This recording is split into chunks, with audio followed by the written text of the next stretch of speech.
তো বন্ধুরা, তা সবাইকে জানাই শুভ দুপুর। তা আমি দেখো এখন রান্না করছি। তা কি রান্না করছি দেখো, এই দেখো, এইটা হচ্ছে একটা কুমড়ো দিয়ে আলু দিয়ে তরকারি। তা তোমরা যদি মনে করো যে এটা দুপুরে ভাত দিয়ে খাবে, তা কখনোই নাই, এটা রাত্রে রুটি দিয়ে খাওয়ার জন্য হচ্ছে। হ্যাঁ, এখনই করে রাখছি তরকারিটা। আর আজকে রান্না করতে একটু দেরিও হয়ে গেছে। এই যে কুমড়োর তরকারি হচ্ছে, এটা রাত্রে রুটি দিয়ে খাওয়া।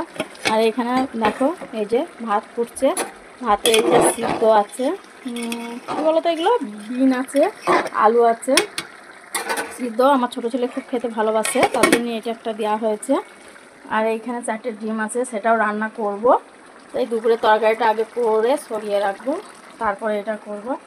আর একটা করেছি তোমাদের, যেটা দেখাই, আমার এইটা খুব প্রিয় একটা শাক ভাজা, পাট শাক ভাজা।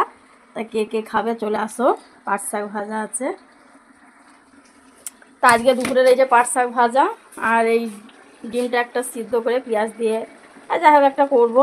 আর এই সিদ্ধ ভাত আছে, ভাতটা পড়ছে, তোমরা সবাই দেখতে পাচ্ছ। এই তরকারিটা হয়ে এসছে। তা দেখি আমার ছেলেরা ছাদে কি করছে। কিন্তু আমি একটু ছাদে চলে আসলাম দেখতে যে আমার ছেলেরা এখন কি করছে ছাদে। তো তোমাদেরও দেখায়। এই দেখো, ওরা মনে হয় ভিডিও শ্যুট করছে হয়তো। কিরা, তোরা ভিডিও করছিস? আচ্ছা ঠিক আছে, আচ্ছা করো। আচ্ছা, তো সবাই ভিডিওটা দেখবে আর লাইক কমেন্ট শেয়ার করে দেবে। আচ্ছা ঠিক আছে। আর ওই আমি তো রান্না করছি, তোমরা তো দেখেছো।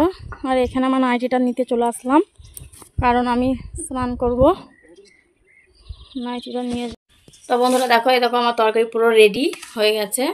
এটা এরকমই থাকবে। তা এখনকারের মতন, আজকের মতন ভিডিওটা এখানেই শেষ করছি। পরে অন্য ছোট ভিডিও দেখা অবশ্যই তোমাদের সঙ্গে হবে। আর অন্য কোনো ভিডিও নিয়ে তা খুব তাড়াতাড়ি আসবো। তা আজকে এই পর্যন্ত, পরের রান্নাগুলো করব। বাই, এখনকারের মতো।